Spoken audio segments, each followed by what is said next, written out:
Hey everyone, this is John Mobley. Welcome to my channel. So in this tutorial I'm going to be showing you how to look at other options if you want to create like a quad object instead of n-gons. So there's reasons why I would do this. Basically, if I was going to create this object and make it into a quad object to sell as a game object or bring it into a game, these are be some of the reasons why I want to make this more of a quad setup. If I'm planning to make this a very low polygon, very clean, then I also would do the same thing. Depends on your system and what you want to do. Now, if you want to go the n-gon way, definitely do that. That's great for 3D printing and other sources, other reasons. But anyway, I'm just going to show you this process for game ready type assets or selling these assets online, due to the reason that potential buyers like to have quad based objects when buying online. Alright, so in Plasticity, we're going to start off with a regular center circle basically. Select that, let's bring it out. I'm going to get this at 2 meters radius.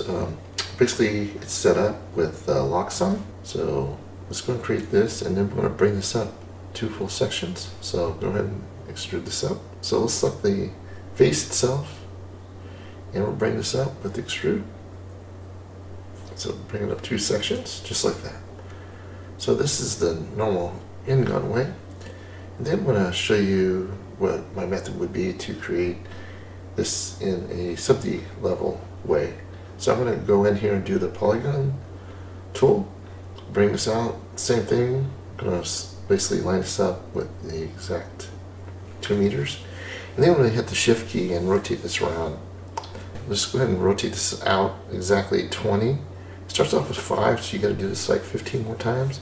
Now, depending on how close your object will be, if it's something that's going to be a massive object that's in front of the camera and has to have a lot of detail, I would even drive this even higher. But if you're doing some of these, it's fine with 20. It just depends what you're doing. I go with 20 on this. So again, bring this out 2 sections. We're just doing this as an example for both options. And see what happens here is that it actually creates these lines on the side. This helps you really set up the process flow here so it actually works well when you're doing the actual quad setup.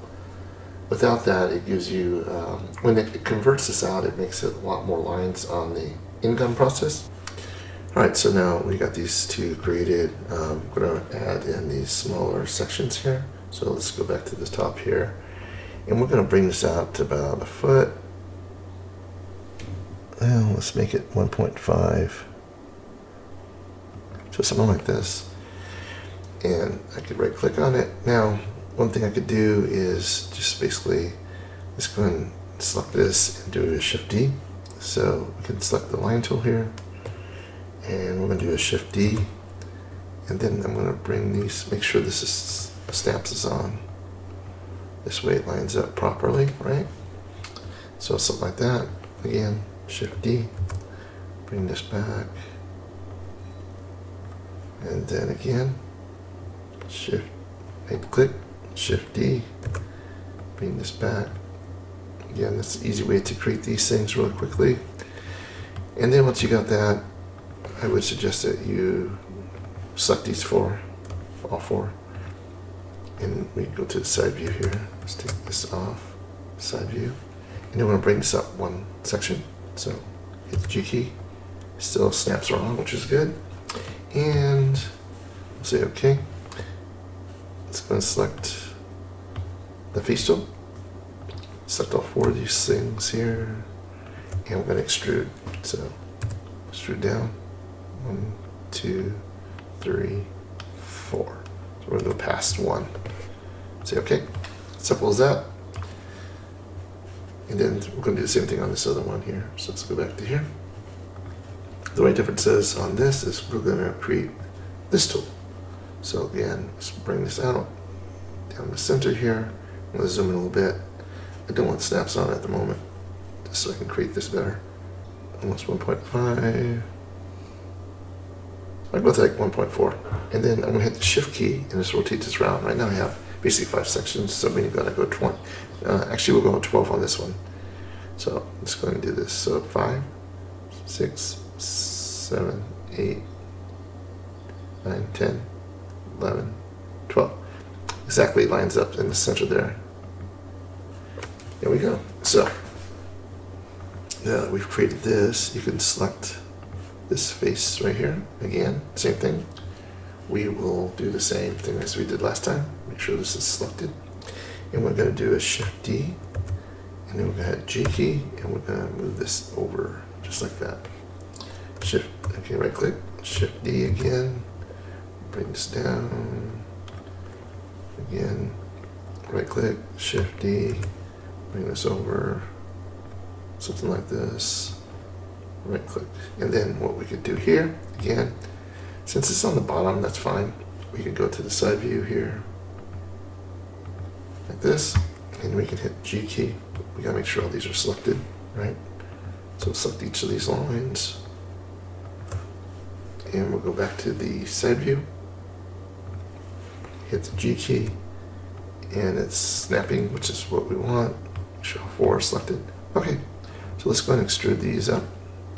Select all 4 of these faces and hit the E key, and we're going to bring this up 4 times. 3, 4. Same thing. Cool. There we go. So this is the tip. Additional tip would be to make sure that these do not intersect wrongly. If they're too close to the line here, I would rotate them when creating these things. As long as you got some space there, you're good. Alright, let's keep proceeding. Alright, so what I'm going to do now is get rid of all these extra lines here. So we can select all these, hit the Shift key, delete all these. There's no reason for these things anymore. Now we're going to select the line tool here. I'm going to bring this up to the side. Let's go ahead and select all these here. And I'm going to hit the B key. So actually it's already selected, but so you can just pull this out. But one thing you got to do is take this off, because it'll be a problem. Let's go and bring this out. Something like this would be good. Hit OK. Now same thing with the bottom. Go to the side view, make it easier, bring it up. Just going to select all these. Again, this time I'm going to do a chamfer. So I'm going to do it in a negative. So if I bring it up, something like that. Go ahead and hit OK. Now what I could do is select line again. This time bring these through. And I'm going to bring this now as a fillet. So a little bit of a rotation there. Same thing with the base here. Bring this down a little bit. There we go. Hit OK. Alright, so one thing we can do here is we can select these face tools. Select each of these sections here. All 8 to kind of show you the differences here. So we're going to hit the E key. And we're going to drive this down. Now, it seems like it's an issue here with each of these. For some reason, it's not taking all of them. I'm just going to go ahead and right-click this because I know that I'm going to have to do this to all these. So we're going to do this. So I'm going to forego this and just do the same thing. You basically move it down, and then all I do is Control V and paste it in. And I'm going to do that throughout the whole thing. So I'll fast forward through this part. Alright, so now I've done all those sections here. I'm going to actually go in and select all 5 of these sections here, and I'm going to do a Q key twice so I can combine them together as one object. Hit OK. Alright, same thing here. I'm going to select those, and now that I've connected them, fast forward that part, I'm going to start creating some of these fillets. Alright, so I'm going to select this section here. Yeah, the easier way to do this is just go to the side view and select all those sections there. So I'm going to pull this out. Very simple that way. Alright, so now on the polygon object, I'm going to go ahead and use the line tool to add some cuts into this object. So we're going to go on the bottom here, right below where those things connect, as well as down farther. Go and copy this, Shift D, and then bring it down. One thing I'm not going to do though is connect the bigger disk with the smaller disk, because that will cause a problem. Alright, so now that I've done this, I'm going to actually bring one up a little bit higher. This way these will have extra polygons to connect to. Alright, so that one's done, say OK. And then we can go ahead and Shift D again. This brings down. about there. Hit OK. Cool. Now we're going to go in and select the object itself, and then we'll start using the cut tool. So let's cut these in. So let's select all these actually. Select all 4. Perfect. Hit OK. Alright, so now we got multiple sections. Now we're going to select those lines. We're going to delete those. Another thing we're going to do here is we're going to add in another polygon object on the top to help cut this through. So select the polygon. Let's bring this out and center it. And then we're going to rotate this around. And on this specific one, mostly we'll be going with 12. Alright, so there we go. So right click. Perfect. Now what we can do is we can actually cut that section there on the top. And then we'll do the same thing on the bottom. So select the bottom section again. We're going to use the cut tool again. And we're going to select the 12 section polygon. Hit OK. Alright, so now I'm going to export this out. So we're going to select all those objects and I'm going to call it whatever you want with the OBJ. And I call it mechanical, but anyway, call it whatever you want. So basically I took this whole thing and I went with 1 on density, 0.1. And then I actually made everything else just 1. Just real simple detail. This way, when I bring it in, it's just very simplistic, not too overloaded with detail. The more detail you have, the harder it's going to be to convert it. So just keep that in mind. And each of these objects is separate, they're not together, so also keep that in mind. Alright, so that's that. And then we'll bring this into Blender to work the magic, to do the added detail. And I'm also going to do the same thing with the other object as well.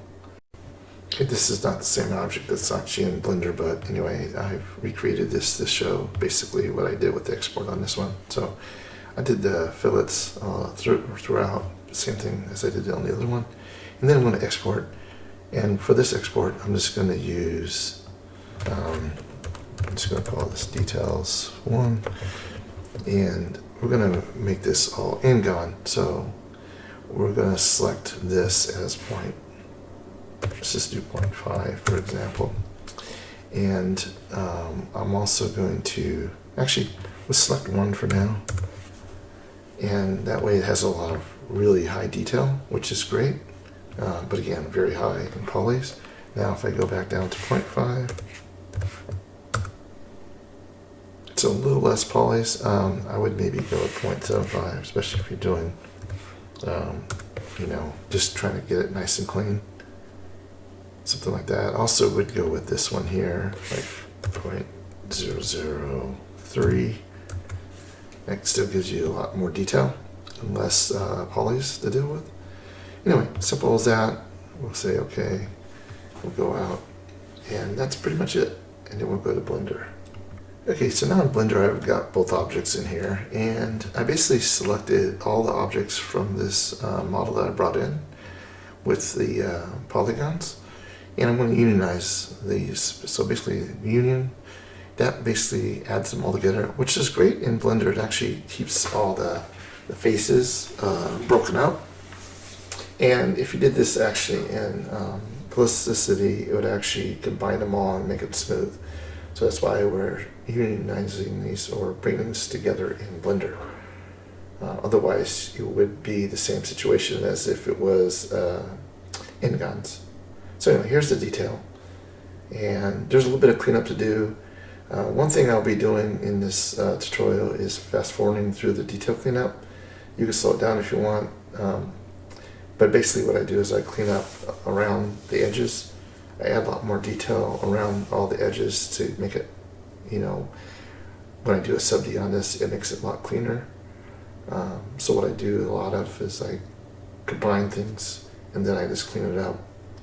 And it's not that difficult to do, it doesn't take that long, and then you get a really nice object. Like I said, it just depends what you're planning to do with this object. Anyway, I'm going to fast forward through some of this tedious stuff, and make sure you keep in mind that you do nice quads around the edges throughout this whole thing, as you'll see that I do. All right, here we go.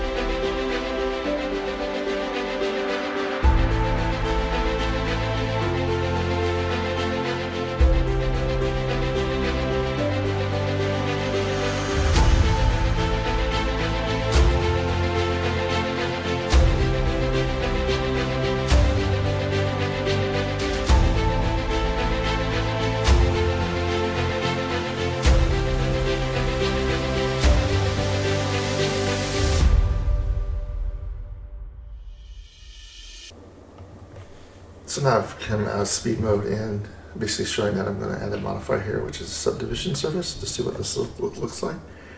And keep in mind, the farther away the lines are from the edges, the more roundness it will be. If you want to tighten this up a little bit, just add the lines closer. Another thing we'll be doing here going forward is adding in more of a tight line around the actual circles throughout the area. So I'm going to fast forward through this as well. Thanks.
there's any questions, please don't hesitate to write. If you have any requests, let me know. I'd be glad to continue to produce these things. Let me know if you like it. Please put your thumbs up and subscribe. Thank you. Bye.